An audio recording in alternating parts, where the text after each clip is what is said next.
কি জানো আমার সঙ্গে কি হচ্ছে? তো তোমাদের সাথে শেয়ার করি আজকে। তো ভিডিওটা একটু লং হবে, লং হলে কেউ টেনে দিও না প্লিজ, কারণ কিছু কথা শেয়ার করব। কেউ যদি গাছে উঠে উঠে যায়, তার যেহেতু নিচ থেকে মইটা যেহেতু টেনে নেয়, তাহলে কেমন হয় বলো?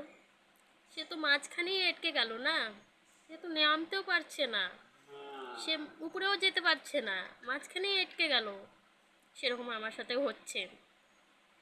তো আগে সবাই আমাকে সাপোর্ট করতো, বাড়ির সবাই অ্যাগ্রি ছিল আমি ভিডিও করি, সবাই আমাকে মানে কি বলবো, হাই লেভেলে আমি সাপোর্ট পেতাম। এখন যেটা মেন, মানে আমার হাজব্যান্ড, সেই জুতুল আমার ভিডিও করতেই এখন মানা করছে। তো আর কি বলবো, আমার সঙ্গে এরকম হবে আমি কিচ্ছু ভাবতে পারছি না। তো এগুলো নিয়ে কটু কথা হয়ে গেছে। তো স্ট্যান্ড আমি মানে অনলাইনে অর্ডার দিয়েছিলাম, স্ট্যান্ডটা নেয়নি, কারণ ভিডিও সে করতে দিবে না, নাচতে দিবে না, বলছে তুমি সম্পূর্ণ ভিডিও করাই বন্ধ করে দাও। তা কখনো হয়? আমি তো এখন ভিডিও করতে নিয়েছি, সবাই তো জেনে গেছে, পাড়ার মধ্যে অনেক মানুষ আমাকে জেনে গেছে। ভাইরাল যখন হয়নি, তাও জেনে তো গেছে।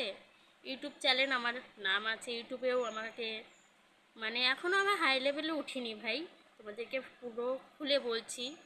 মাঝ রাস্তায় এসে যে তুই এই ধরনের কথাগুলো বলে বা অশান্তি করে, সবারই মন ভেঙে যাবে গো। 2-3 দিন ধরে ভিডিও করতে পারছি না, এমনি শরীরটা খারাপ, আরও মানে গলাটা একদম শুকনো শুকনো হয়ে গেছে, সর্দি লেগে গেছে, নাচতে পারছি না। আমি তো ভিডিও করা বন্ধ রাখবো না, হাজব্যান্ডও বলুক, ফ্যামিলির থেকেও বলুক, কারো কথাই শুনছি না আর। কারণ আমি মাঝ রাস্তার থেকে আমি পিছনে হাঁটবই না, যে কারোই হোক না কেন, একটু কষ্ট পাচ্ছি, একটু কান্না হচ্ছে, বাস। আর আমি কিছু করে দেখাবো, করে দেখাতে চাই। এখনো কিছু হাসিল হয়নি, তার জন্যই এত কথা শুনতে পাচ্ছি। যখন হাসিল হয়ে যাবে, সব কিছু পেয়ে যাব, তখন আমার এগুলো কথা, এই ভিডিওটা তো থেকে যাবে। আর আমার মনের মধ্যে যেগুলো আমার সবাই বলে যাচ্ছে, আমি শুনে যাচ্ছি, ধৈর্যর বাইর হয়ে যাচ্ছি। মানুষকে একবার বলা যায়, দুইবার বলা যায়, বারবার বলে যাচ্ছে, তাহলে আমি মানে সহ্যর সীমা বার হয়ে যাচ্ছি। বলছে দিন কর দিন নাচটা বেড়েই যাচ্ছে, তোমার নাচটা বেড়েই যাচ্ছে। এটা কোনো কথা হলো? নাচ তো নাচ হয়। আচ্ছা, কুমারীকালেও আমি নাচ শিখেছি, তখন আমার নাচগুলো দেখতে, ভিডিও দেখতে, তখন কোনো কিছু সমস্যা হতো না।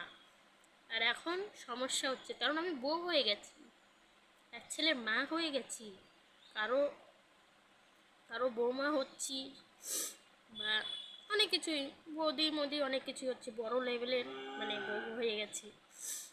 তো স্বামীর নিন্দা করছি না, স্বামীর নিন্দাটা না, স্বামীর সাপোর্টটা অনেক বড় ছিল আমার পক্ষে।